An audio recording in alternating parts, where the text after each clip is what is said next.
Sandali. Tos, malapit na itong maayos. Konti na lang. Please. Please, Tos. Ha? Tantanan mo na ako. Wala akong oras sa'yo at ayoko na. Hindi ba sapat na rason yun para maghiwalay na tayo? Idikdik mo kasi kay attorney yun. Nagmamukhawa na ako, please. Yung kasal ko. Ikamamatay mo ba pag hindi ka kinasal sa boyfriend mo? Ha? Ako na nagsasabi sa'yo. Hindi.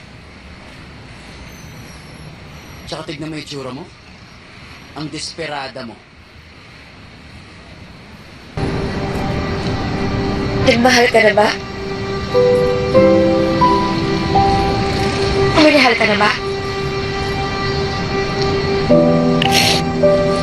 If not, then I'm so sorry if you've never been loved.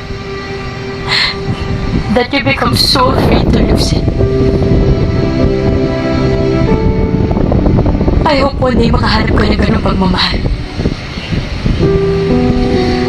Para malaman mo kung anong kakayanin mo gawin, huwag lang mawala yung tao na yun.